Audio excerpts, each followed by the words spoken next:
السلام علیکم ورحمۃ اللہ وبرکاتہ۔ الحمدللہ ہمارا 8ویں پارے کا یہ سیکنڈ لیکچر ہے، اور ہر پارے کے 4 لیکچر ہوتے ہیں، اور اس میں انشاءاللہ ہم سورہ الانعام کو بھی مکمل کریں گے۔ تو ہم شروع کرتے ہیں۔ نحمدہ ونصلی علی رسولہ الکریم، اما بعد، اعوذ باللہ من الشیطان الرجیم، بسم اللہ الرحمن الرحیم، ربی شرح لی صدری ویسر لی امری واحلل عقدۃ من لسانی یفقہوا قولی واجعل لی وزیرا من اہلی رب زدنی علما رب زدنی علما اللہم فقہنا فی الدین اللہم فقہنا فی الدین اللہم انی اسألک علما نافعا وعملا متقبلا ورزقا طیبا آمین ثم آمین۔ اور جو کھیتی اور مویشی اللہ نے پیدا کیے تھے، سورۃ الانعام ہے نا، تو انعام کا ذکر ہے اب کہ اہل عرب نے کس طرح ان مویشیوں کے بارے میں غلط عقائد اختیار کر رکھے تھے۔ اور جو کھیتی اور مویشی اللہ نے پیدا کیے تھے، ان لوگوں نے ان چیزوں میں اللہ کے سوا دوسروں کا بھی حصہ مقرر کر دیا، یعنی غیر اللہ کے نام پر ان کو وقف کر دیا، اور اپنے گمان باطل سے یوں کہتے ہیں یہ حصہ تو اللہ کا ہے اور یہ ہمارے شریکوں کا ہے، یعنی کچھ فی سبیل اللہ اور کچھ بتوں کی نظر۔ اب جو حصہ ان کے شریکوں کا ہوتا، یعنی بتوں کا ہوتا، وہ اللہ کے حصے میں شامل نہ ہو سکتا تھا، کیونکہ وہ ان کے اپنے درمیان تقسیم ہوتا تھا اور اللہ کے نام پر غریبوں میں تقسیم ہوتا۔ تو کبھی ایسا ہوتا کہ اللہ کے نام والے حصے میں کوئی کمی ہوتی تو وہ اس کو پورا نہیں کرتے تھے، لیکن اگر بتوں کے حصے میں کوئی کمی ہوتی، پیداوار ناقص ہوتی یا کوئی جانور مر جاتے، تو اس صورت میں اللہ کے حصے میں سے لے کے اس کمی کو پورا کر لیتے، یعنی غریبوں کا حصہ بھی اپنی طرف کھینچ لیتے۔ اور جو اللہ کا حصہ ہوتا وہ ان کے شریکوں کے حصے میں شامل ہو سکتا تھا۔ کتنا برا فیصلہ تھا جو وہ کرتے تھے۔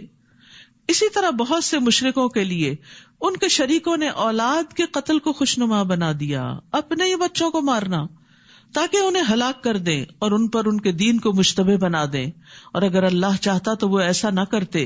لہٰذا انہیں جانے دیجیے اور اس افتراء کو بھی جس میں وہ لگے ہوئے ہیں، یعنی جھوٹی باتیں گھڑ کر اللہ کے نام پر لوگوں سے بیان کرتے ہیں، یا پھر غلط عقائد کو اختیار کر کے اپنے آپ کو جسٹیفائی کرتے ہیں، درست سمجھتے ہیں۔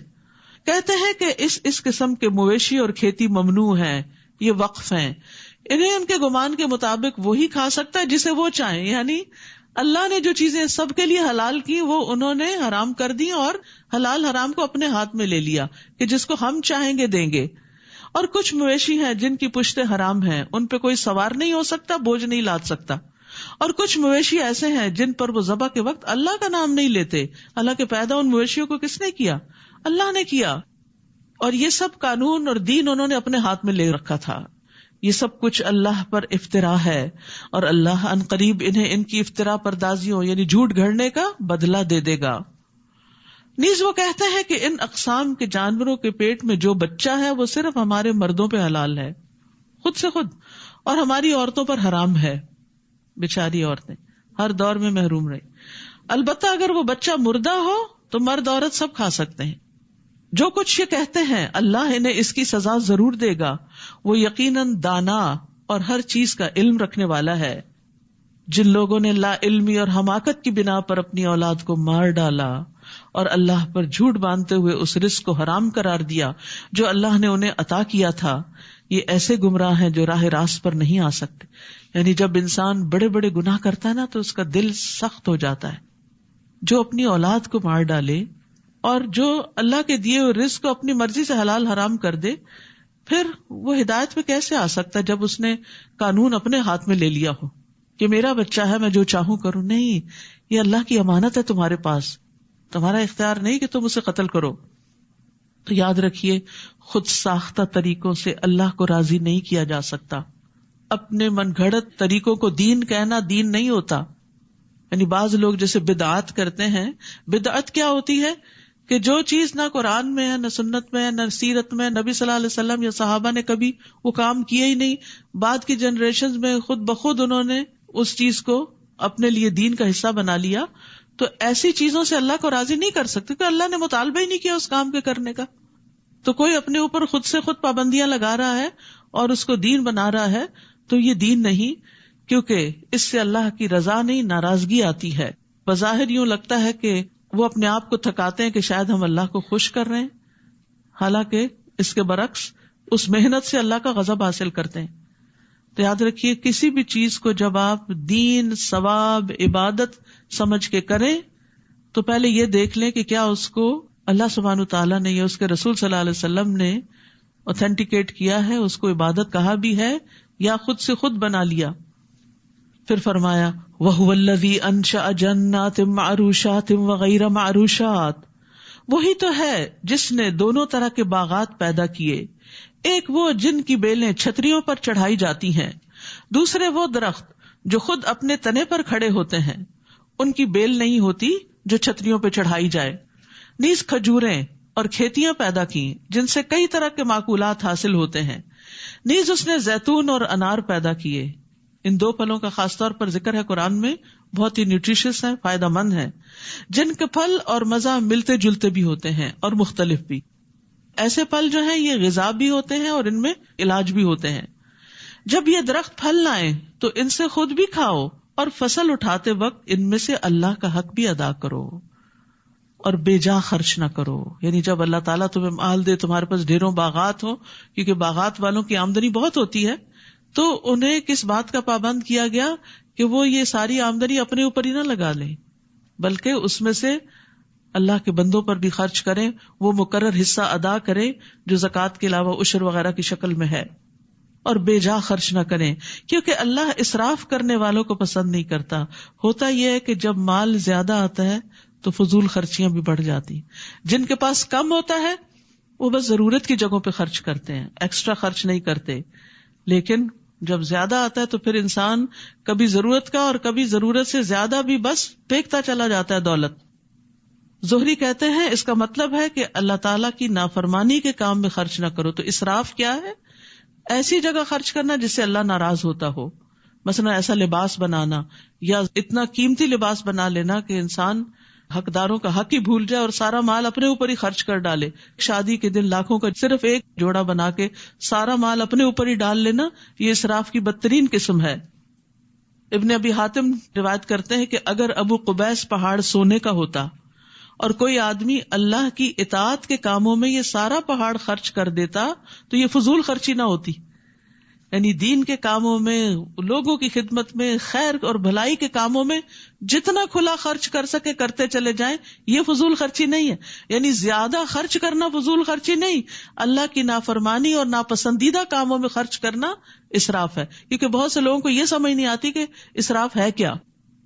اور اگر کوئی ایک درہم اللہ کی نافرمانی کے کام میں خرچ کرتا ہے تو وہ فضول خرچی ہی کرتا. فضول گیا نا اس کا مال، کہ اس مال کے ذریعے اس نے اللہ کا غضب حاصل کیا.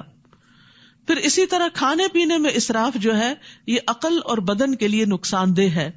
یہ بھی کھا لیں، یہ بھی کھا لیں، وہ بھی کھا لیں. اور اب آپ دیکھیں کہ بہت سی چیزیں ایک بزنس بن گئی ہیں، تو انسان بعض اوقات جا کے ٹیمپٹ ہو جاتا ہے، اتنا کچھ خرید لیتا ہے جو اس نے نہ کھانا نہ پینا نہ استعمال کرنا. اور چائے کی یہ قسم بھی بڑی اچھی، یہ بھی لے لیتے، وہ بھی لے لیتے، یہ فلاں چیز بہت، یہ جوس بہت اچھا ہی فلاں. پھر کھانے والے تو آپ ایک دو ہی ہوتے ہیں نا گھروں میں، کوئی بڑی فیملی سب رہی نہیں، تو پھر آپ سب کو پتا نہیں کیا ہوتا ہے، ایکسپائرڈ، وہ بن میں جا رہا ہے، وہ بن میں جا رہا ہے، وہ نالی میں جا رہا ہے. یہ سب فضول خرچی ہے. پہلے آپ دیکھیں کہ آپ کی ضرورت کیا ہے اور کیا آپ اسے استعمال بھی کر سکیں گے تو ضرور لیں. فائدے کی چیزیں کھاؤ پیو، لیکن اگر استعمال نہیں کرنا اور پھر بن میں پھینکنا تو اس پہ پوچھو گی. اللہ تعالیٰ فرماتے ہیں کلوا واشربوا ولا تسرفوا انہ لا يحب المسرفین. کھاؤ پیو اور حد سے نہ گزرو، بے شک وہ حد سے گزرنے والوں سے محبت نہیں کرتا. حد سے گزرنے والے کون ہیں؟ جو فخر اور مباحات اور دکھاوے کے لیے کرتے ہیں، جو اپنی دھاک جماتے ہیں قیمتی قیمتی چیزیں خرید کر. حیثیت نہیں، پھر بھی مانگے تانگے یا مشکل سے پیسے جمع کر کے ایسے بیگز خریدنا جو ہزاروں میں ہو. حالانکہ ایک معمولی کوالٹی کا بیگ جو ہے اس میں بھی انسان کی ضرورت پوری ہو سکتی، لیکن چونکہ وہ اسٹیٹس سمبل ہے اس لیے اس پہ خرچ کرنا اور کسی غریب مسکین کے ایک وقت کے کھانے کے لیے صدقہ دینے کو تیار نہ ہونا، یہ پھر اسراف میں آ جاتا ہے. 8 ازواج، کل 8 جوڑے ہیں. عربی میں ازواج کا لفظ زوج کی جمع ہے کپل کے لیے بھی استعمال ہوتا ہے اور کپل میں سے ہر ایک کے لیے الگ بھی استعمال ہوتا ہے. تو 8 جوڑے سے مراد 16 ٹوٹل نہیں ہے، 8 ہی ہیں. تو زوج الگ الگ اسپاؤس کے لیے بھی استعمال ہوتا ہے. بھیڑ کے 2، بکری کے 2، یعنی نر اور مادہ. آپ ان سے پوچھئے کیا اللہ نے دونوں نر حرام کیے ہیں یا دونوں مادائیں یا وہ بچے جو ان کے پیٹ میں ہوتے ہیں؟ اگر تم سچے ہو تو مجھے علم کی کوئی بات بتاؤ، کوئی دلیل دو. نیز اونٹ کی جنس سے 2 اور گائے کے 2 جوڑے ہیں. آپ ان سے پوچھئے کیا اللہ نے ان دونوں نر کو حرام کیا یا دونوں مادہ کو، یا ان بچوں کو جو ان ماداؤں کے پیٹ میں ہوتے ہیں؟ جب اللہ نے ایسا تاکیدی حکم دیا تھا تو کیا تم اس وقت موجود تھے؟ پھر اس شخص سے بڑھ کر ظالم اور کون ہے جو اللہ پر جھوٹ باندھے تاکہ لوگوں کو علم کے بغیر گمراہ کرتا پھرے. یہ بہت بڑے ظلم کی بات ہے، بہت بڑا جرم ہے کہ علم کے بغیر کسی کو کچھ بتانا. اگر کوئی آپ سے مسئلہ پوچھتا ہے، جی آپ کورس کر رہی ہیں، آپ دورہ قرآن میں جاتی ہیں، تو مجھے اس مسئلے کا جواب دے. اگر پتا ہے تو جتنا پتا ہے اتنا بتا دیں، نہیں پتا تو معلوم کریں، ریسرچ کریں، جانیں، اہل علم سے پوچھیں اور پھر بتائیں، کیونکہ بغیر علم کے لوگوں کو فتوے دینا بہت بڑا جرم ہے. اس سے لوگ گمراہ ہوتے ہیں. اللہ یقیناً ایسے ظالموں کو سیدھی راہ نہیں دکھاتا.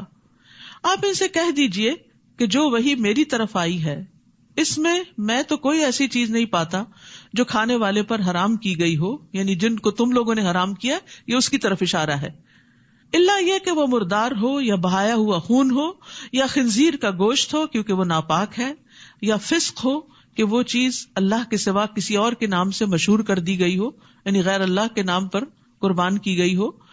ہاں، جو شخص لاچار ہو جائے اس حال میں کہ نہ تو وہ اللہ کے قانون کا باغی ہو اور نہ ضرورت سے زیادہ کھانے والا ہو، تو اسے معاف ہے، کیونکہ آپ کا رب بخش دینے والا اور رحم کرنے والا ہے. اصل میں یہاں دلائل دیے جا رہے ہیں اہل عرب کے ان غلط قوانین کو ثابت کرنے کے کہ جو انہوں نے خود سے حلال اور حرام کے کچھ قاعدے بنا کر اللہ کی نعمتوں کو لوگوں پر حرام کر رکھا تھا، یا کبھی اپنے آپ پر بھی. اور جن لوگوں نے یہودیت اختیار کی ان پر ہم نے ہر ناخن والا جانور حرام کیا تھا، نیز ان پر گائے اور بکری کی چربی بھی حرام تھی، الا یہ کہ وہ پشت، آنتوں اور ہڈیوں سے چمٹی ہوئی ہو. ہم نے یہ چیزیں ان کی سرکشی کی سزا کے طور پر ان پہ حرام کی تھی، اصلاً حرام نہیں تھی، دین ابراہیمی میں حرام نہیں تھی. اور جو کچھ ہم کہہ رہے ہیں بالکل سچ کہہ رہے ہیں. اب یہاں مسلسل حلال و حرام کی بات ہو رہی ہے کیونکہ یہ دین کا حصہ ہے. ہمارا دین ایک مکمل دین ہے جو کھانے پینے کے معاملات میں بھی ہمیں رہنمائی دیتا ہے کہ انسان کے لیے کیا کھانا فائدہ مند ہے اور کیا کھانا نقصان دہ ہے.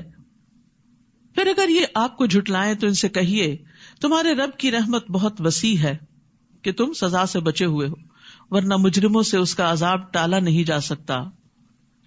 یہ مشرک جواباً کہہ دیں گے اگر اللہ چاہتا تو نہ ہم شرک کرتے اور نہ ہمارے آباء و اجداد اور نہ ہم کسی چیز کو حرام ٹھہراتے. یہ جو دلیل ہے نا، اور یہ بات یہ اکثر لوگ کرتے ہیں اپنے غلط اعمال کو جسٹیفائی کرنے کے لیے. اللہ چاہتا تو ہم بھی نمازیں پڑھتے، جب کہنا نماز پڑھ لی، جب اللہ چاہے گا تو پڑھیں گے. بھئی آپ کب چاہیں گے؟ آپ بھی تو چاہیں. جو چاہتا ہے من جدہ وجدہ، اللہ تعالیٰ اس کو عطا کر دیتا ہے. لیکن جس کی اپنی نیت اور اپنا ارادہ ہی کھوٹا ہوتا ہے اور جو ہدایت کی طرف آنا نہیں چاہتا، تو اللہ سبحانہ وتعالیٰ کا یہ قانون نہیں کہ زبردستی لوگوں کو ہدایت کی طرف لائے. اسی طرح ان لوگوں نے بھی جھٹلایا جو ان سے پہلے تھے، حتیٰ کہ انہوں نے ہمارے عذاب کا مزہ چکھ لیا. آپ ان سے کہیے کہ اگر تمہارے پاس کوئی علم کی بات ہے تو لاؤ ہمیں دکھاؤ، تم تو محض ظن کے پیچھے پڑے ہوئے ہو اور جو بات کرتے ہو بلا دلیل کرتے ہو.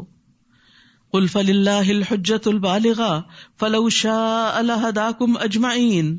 آپ ان سے کہیے کہ تمہارے ظن کے مقابلے میں اللہ کی حجت کامل ہے، اللہ کے دلائل مضبوط ہیں. اگر وہ چاہتا تو تم سب کو ہدایت دے دیتا، یعنی وہ زبردستی تمہیں ان دلائل کا قائل کر دیتا، لیکن یہ اس کا طریقہ نہیں. اس نے انسان کو آزادی رائے دے رکھی ہے، عقل دے رکھی ہے کہ انسان سوچ سمجھ کر اور ہدایت کی روشنی میں خود صحیح راستہ اختیار کرے. آپ ان سے کہیے اپنے وہ گواہ تو لاؤ جو یہ گواہی دیں کہ اللہ نے فی الواقع ان چیزوں کو حرام کیا ہے. پھر اگر وہ گواہی دے بھی دیں تو آپ ان کے ساتھ گواہی نہ دینا، نہ ہی ان لوگوں کی خواہشات کے پیچھے لگنا جو ہماری آیات کو جھٹلاتے ہیں اور جو آخرت پر ایمان نہیں رکھتے اور دوسروں کو اپنے رب کا ہمسر بناتے ہیں. قل تعالوا اتل ما حرم ربکم علیکم اللہ تشرکوا بہ شیئا وبالوالدین احسانا. آپ ان سے کہیے آؤ میں تمہیں پڑھ کر سناؤں کہ تمہارے رب نے تم پر کیا کچھ حرام کیا ہے. تو قرآن پڑھ کر سنانے کا حکم ہے، کیونکہ سن کر بات زیادہ سمجھ میں آتی ہے، اور اس لیے بھی کہ قرآن مجید اللہ کا کلام ہے، تو کلام کو کلام کی شکل میں کنوے کیا جائے تو بات زیادہ دل پہ لگتی ہے. پڑھنے کا بھی فائدہ ہے کہ آپ اکیلے بیٹھ کے تفسیر پڑھیں، سمجھیں، جانیں، لیکن جب آپ سنتے ہیں تو بات دل پہ جا لگتی ہے. تو یہاں پر پڑھ کے سنانے کا حکم ہے نبی صلی اللہ علیہ وسلم کو، اور آپ لوگوں کو لکھ کر چیزیں نہیں دیتے تھے، سنایا کرتے تھے. آؤ میں تمہیں پڑھ کر سناؤں کہ تمہارے رب نے تم پر کیا کچھ حرام کیا ہے. اور وہ یہ باتیں ہیں کہ اس کے ساتھ کسی کو شریک نہ بناؤ، شرک حرام ہے، ان الشرک لظلم عظیم. اور یہ کہ والدین سے اچھا سلوک کرو، والدین کی نافرمانی حرام ہے، ان کو ستانا حرام ہے. اور یہ کہ مفلسی کے ڈر سے اپنی اولاد کو قتل نہ کرو کہ ہم انہیں کہاں سے کھلائیں گے. اللہ رزق کے راستے کھولنے والا ہے، کیونکہ ہم ہی تمہیں رزق دیتے ہیں تو ان کو بھی ضرور دیں گے، مایوس کیوں ہوتے ہو. اور یہ کہ بے حیائی کی باتوں کے قریب بھی نہ جاؤ، فحش باتوں کے قریب بھی نہ جاؤ، گالی گلوچ، گھٹیا مذاق، ننگی باتیں، خواہ یہ کھلی ہوں یا چھپی ہوں، یعنی کسی پرائیویٹ گیدرنگ میں کرو یا پبلکلی کرو، دونوں طرح منع ہے. سب کے سامنے کرو یا چھپ کے کرو. اور یہ کہ جس جان کے مارنے کو اللہ نے حرام کیا ہے اسے قتل نہ کرو. اولاد کے قتل کو الگ طور پہ بیان کیا واضح کرنے کے لیے، اور پھر عمومی طور پر الا یہ کہ حق کے ساتھ ہو، جیسے قصاص وغیرہ میں. یہ وہ باتیں ہیں جن کا اللہ نے تمہیں تاکیدن حکم دیا ہے. وصاکم بہ، وصیت ہوتی ہے تاکیدی حکم، اس کی تاکید ہے، لازماً یہ حکم ماننے ہوں گے، شاید کہ تم عقل سے کام لو. تو یاد رکھیے کہ حلال و حرام کے بارے میں جاننا بہت ضروری ہے. اسی لیے اللہ تعالیٰ نے نبی صلی اللہ علیہ وسلم کو حکم دیا کہ وہ ساری مخلوق کو اس آیت کی تلاوت کی سماعت کی دعوت دیں، جس میں اللہ نے کچھ چیزیں حرام ٹھہرائیں. اور آپ صلی اللہ علیہ وسلم کے بعد علماء پر بھی یہ بات لازم ہے کہ وہ لوگوں کو تبلیغ کریں اور ان کو واضح کریں کہ اللہ نے ان کے لیے کیا حلال کیا، کیا حرام کیا ہے. اور یاد رکھیے حلال و حرام کی وضاحت عقل کی بنا پہ نہیں ہوتی، قرآن و سنت کی روح سے ہوتی ہے.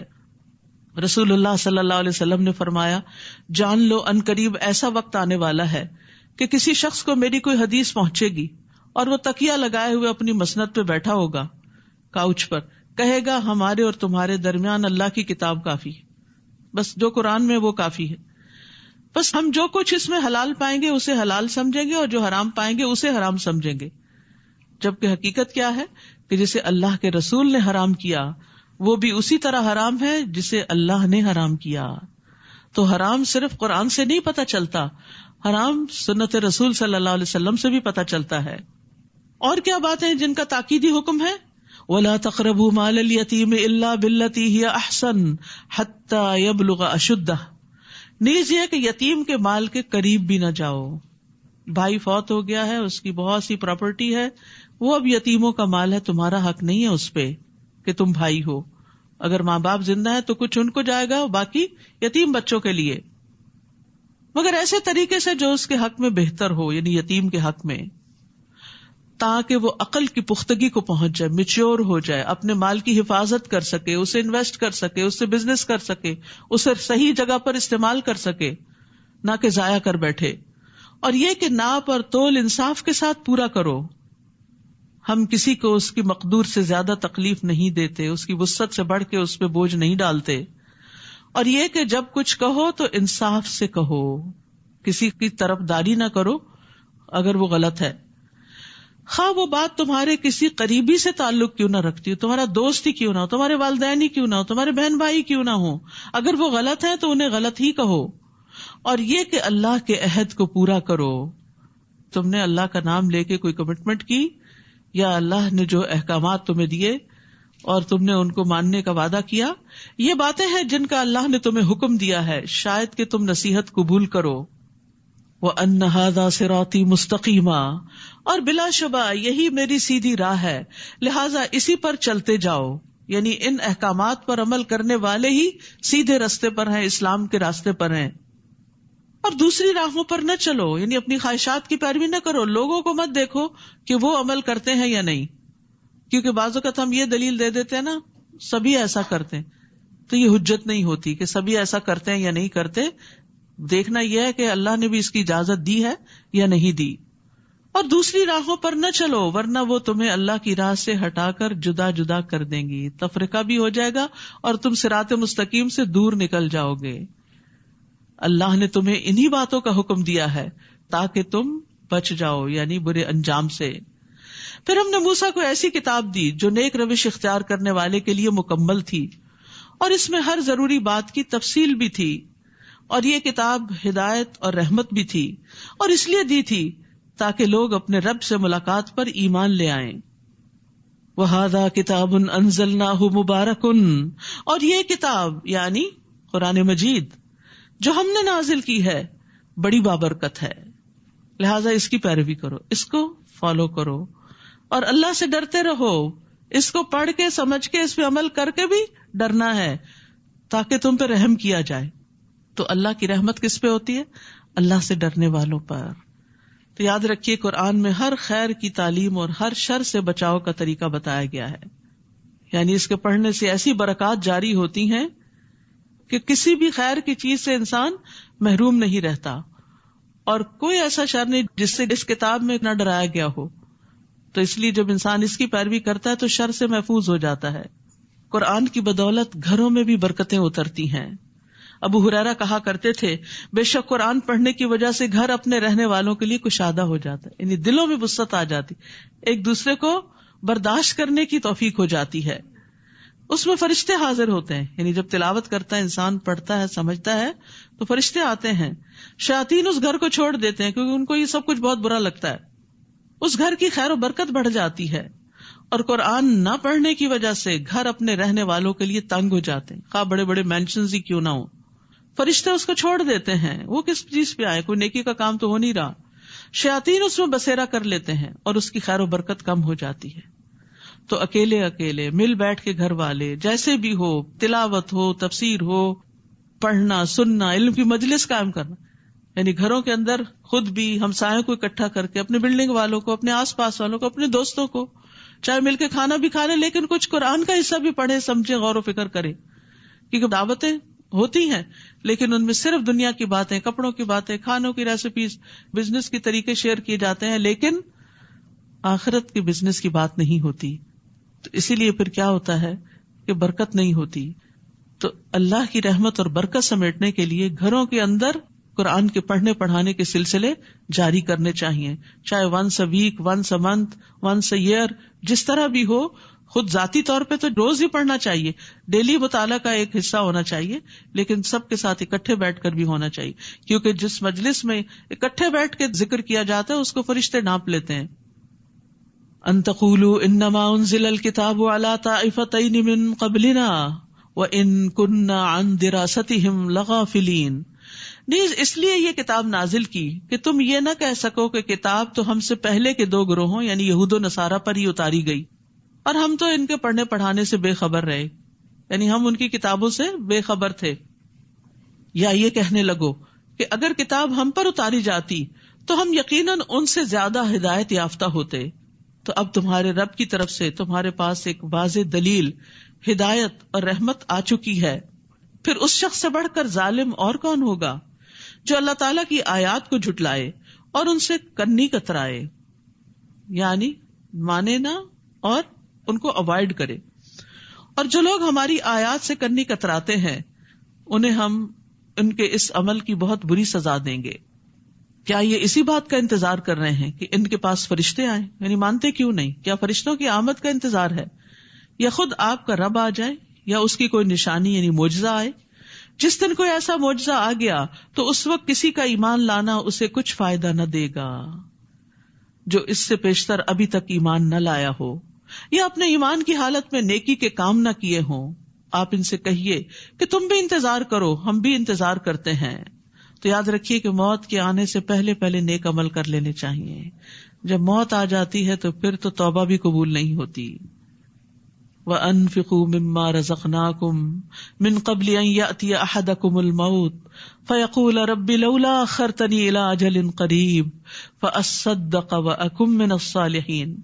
اور اس میں سے خرچ کرو جو ہم نے تمہیں دیا ہے اس سے پہلے کہ تم میں سے کسی کو موت آ جائے، پھر وہ کہے کہ اے میرے رب تو نے مجھے قریبی مدت تک مہلت کیوں نہ دی کہ میں صدقہ کرتا اور نیک لوگوں میں ہو جاتا. ابو ہریرہ کہتے ہیں ایک شخص نے نبی صلی اللہ علیہ وسلم سے کہا، اے اللہ کے رسول کون سا صدقہ افضل ہے؟ آپ نے فرمایا تم اس حال میں صدقہ کرو کہ تم صحت مند ہو، مالدار ہونے کی توقع رکھتے ہو اور فقر سے ڈرتے ہو، اور اتنی دیر مت لگاؤ کہ جب جان حلق تک آ جائے تو کہنے لگو فلاں کو اتنا اور فلاں کو اتنا دے دو، حالانکہ اب تو وہ فلاں کا ہو ہی چکا، اب تو انہیں کو ہی جائے گا، تم نہ بھی کہو تو اپنے ہاتھ سے دینا افضل ہے بنسبت اس کے کہ آپ چھوڑ جائیں اور لوگ جیسے چاہیں اس میں تصرف کریں. اور ایک اور بات جو اس آیت سے پتہ چلتی ہے، او کسبت فی ایمانہا خیرا، کہ ایمان لانے کے بعد نیکی کا ہر عمل انسان کو اچھے مرتبے تک پہنچاتا ہے. ابو ذر کہتے ہیں میں نے کہا اللہ کے رسول کون سی چیز بندے کو آگ سے نجات دلاتی ہے؟ آپ نے فرمایا اللہ پر ایمان لانا.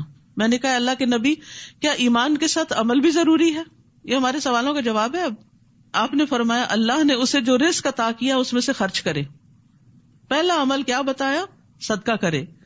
میں نے کہا اللہ کے رسول اگر وہ فقیر ہو اور اس کے پاس دینے کی کوئی چیز نہ ہو؟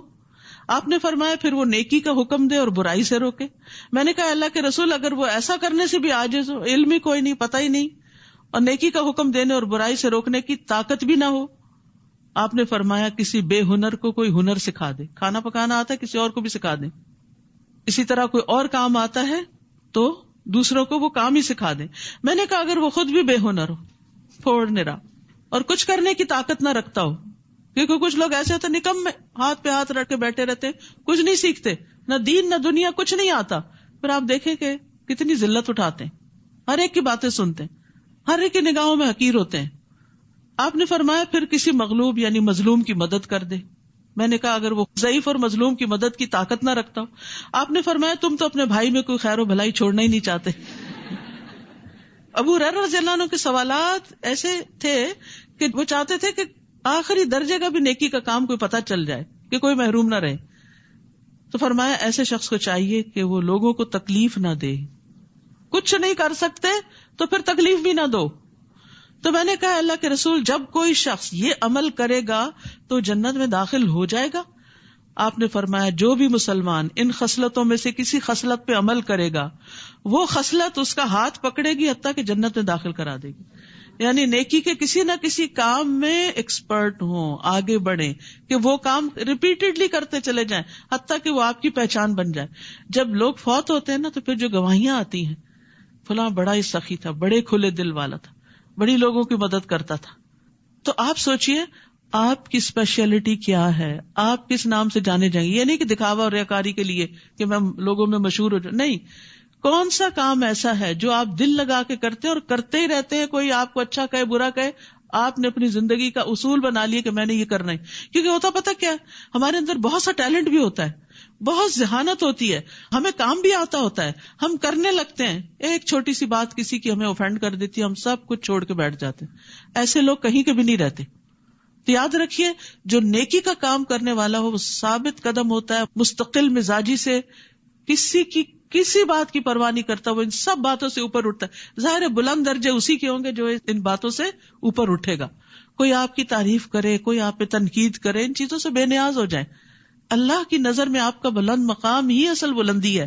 لوگوں کے دل تو بدلتے رہتے ہیں، لوگ آج تعریف کریں گے، کل تنقید شروع کر دیں گے، پھر آپ کہاں کھڑے ہوں گے؟ کیا ان سے اپنی ججمنٹ لیں گے کہ آپ کون ہیں؟ آپ کو خود پتا ہونا چاہیے آپ کون ہیں، اور اس کے بعد یہ کہ اللہ کی نظر میں آپ کا مقام کیا ہے، اس کی فکر ہونی چاہیے.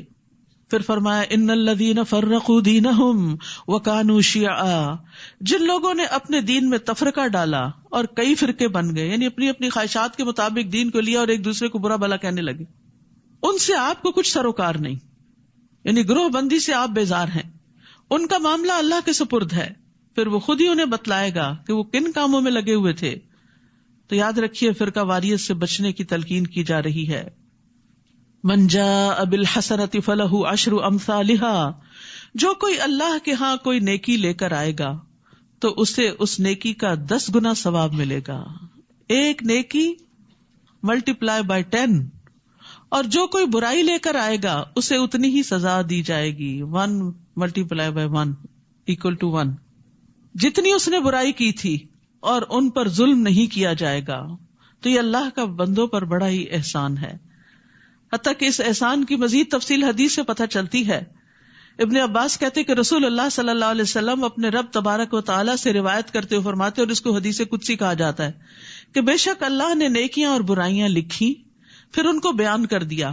پھر جس نے نیکی کا ارادہ کیا، نیت کر لی لیکن عمل نہ کر سکا، کوئی مصروفیت آڑے آ گئی، کوئی اور وجہ بن گئی، تو اللہ نے اس کے لیے اپنے پاس ایک مکمل نیکی لکھی، وہ بھی لکھا گیا. اور اگر اس نے ارادہ کرنے کے بعد عمل بھی کر لیا تو اللہ نے اس کے لیے اپنے پاس 10 نیکیوں سے لے کر 700 بلکہ اس سے بھی زیادہ لکھا، کہ کون کتنے خلوص کے ساتھ، کتنی محبت اور چاہت کے ساتھ اچھا کام کرتا ہے. اور جس نے کسی برائی کا ارادہ کیا پھر اس پر عمل نہیں کیا تو اللہ نے اس کے لیے اپنے پاس ایک مکمل نیکی لکھ لی.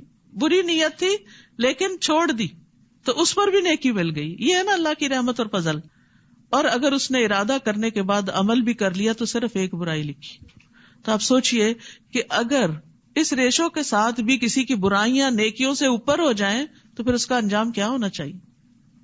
اللہ نے تو ہمیں نیکیاں کمانے کے کھلے موقع عطا کیے اور ایک ایک نیکی کو پہاڑ بنا دیا، تو پھر بھی اگر کسی کی نیکیاں کم ہیں اور برائیاں ہی اس نے زیادہ کی تو پھر واقعی وہ برائی شخص ہے. قل اننی ہدانی ربی الی صراط مستقیم دینا قیما ملت ابراہیم حنیفا وما کان من المشرکین. آپ ان سے کہیے کہ میرے رب نے مجھے سیدھی راہ دکھا دی ہے، یہی وہ مستحکم دین ہے جو ابراہیم حنیف کا طریق زندگی تھا، اور سیدنا ابراہیم مشرکوں میں سے نہ تھے. قل ان صلاتی ونسکی ومحیای ومماتی للہ رب العالمین. آپ ان سے کہہ دیجئے میری نماز، میری قربانی، میری زندگی اور میری موت سب کچھ اللہ رب العالمین کے لیے ہے. اللہ ہم سے ہر کام میں اخلاص مانگتا ہے، چاہے ہماری نماز ہو، جسمانی عبادات ہو، چاہے ہماری قربانی ہو، مالی عبادات ہو، زندگی پوری کچھ بھی ہم کریں، چاہے ہماری موت کا وقت ہو، ہر موقع پر اللہ ہی کو یاد رکھنا ہے، اللہ ہی کے لیے سب کام کرنے ہیں. تو نیک اعمال پر مبنی زندگی ہو اور ایمان پر خاتمہ ہو، اس کی دعا کرنی چاہیے، اس کی تمنا رکھنی چاہیے کہ زندگی میں بھی اچھے اچھے کام کروں اور موت کے وقت بھی اللہ کو راضی کر کے جاؤں. یعنی میری زندگی نیک عمل کے ساتھ ہو اور مروں تو اللہ رب العالمین کی ذات پر ایمان رکھتے ہوئے مروں. لا شریک لہ وبذالک امرت وانا اول المسلمین. جس کا کوئی شریک نہیں، مجھے اسی بات کا حکم دیا گیا اور میں سب سے پہلے اللہ کا فرما بردار بنتا ہوں. آپ ان سے کہیے کیا میں اللہ کے علاوہ کوئی اور رب تلاش کروں؟ حالانکہ وہ ہر چیز کا رب ہے. رب کون ہوتا ہے؟ خالق، مالک، مدبر، رازق، معبود. اور جو شخص بھی کوئی برا کام کرے گا تو اس کا بوجھ اسی پر ہوگا، اپنے کیے کو خود ہی بھگتنا ہوگا. کوئی شخص کسی دوسرے کا بوجھ نہ اٹھائے گا. پھر تمہیں اپنے رب کے ہاں لوٹ کر جانا ہے، اور جن باتوں میں تم اختلاف کرتے ہو وہ سب کچھ تمہیں بتا دے گا. وہی تو ہے جس نے تمہیں زمین میں نائب بنایا اور ایک کے مقابلے میں دوسرے کے درجے بلند کیے، یعنی بندوں میں فرق رکھا، تاکہ جو کچھ اس نے تمہیں دے رکھا ہے اسی میں تمہاری آزمائش کرے. بلا شبہ آپ کا رب سزا دینے میں دیر نہیں لگاتا، اور ساتھ ہی ساتھ وہ یقیناً بخشنے والا اور مہربان بھی ہے. اور جو کھیتی اور مویشی اللہ نے پیدا کیے تھے، سورۃ السلام علیکم ورحمۃ اللہ وبرکاتہ. الحمدللہ ہمارا 8ویں پارے کا سیکنڈ لیکچر کمپلیٹ ہو گیا ہے، اور اس میں ہم نے اسراف کے بارے میں بہت تفصیل سنی، حرام اور حلال کے بارے میں سنا، اور اسی طرح ہمیں یہ بھی معلوم ہوا کہ جب ہم ایک نیکی کرتے ہیں تو اس کا اجر اللہ تعالیٰ 10 گنا کر کے بڑھا کے دیتے ہیں. جس طرح ہم 5 نمازیں پڑھتے ہیں تو وہ 50 کے برابر ہوتی ہیں. اور اسی طرح حدیث سے ہمیں پتہ چلتا ہے کہ جب ہم الف لام میم پڑھتے ہیں تو ایک ایک حرف پہ 10 10 نیکیاں ملتی ہیں. یعنی قرآن پاک کے ہر حرف پہ ایک ایک حرف پہ 10 10 نیکیوں کا اللہ تعالیٰ نے وعدہ فرمایا ہے. تو اس لیے یہ تجارت ہماری اپنے رب کے ساتھ ہے، تو اس کے لیے ہمیں کوشش کرنی ہے اور اس کے لیے ہمیں جو طریقے جاننے ہیں وہ بھی ہمیں قرآن و سنت ہی سے جاننے ہیں. تو اس کا ایک بہترین یہ موقع ہے جس سے میں امید کرتی ہوں کہ بہنیں فائدہ اٹھائیں گی، اور انشاءاللہ اپنی دعاؤں میں مجھے بھی یاد رکھیے گا. جزاک اللہ خیر. سبحانک اللہم و بحمدک، اشہد ان لا الہ الا انت، استغفرک و اتوب الیک. السلام علیکم ورحمۃ اللہ وبرکاتہ.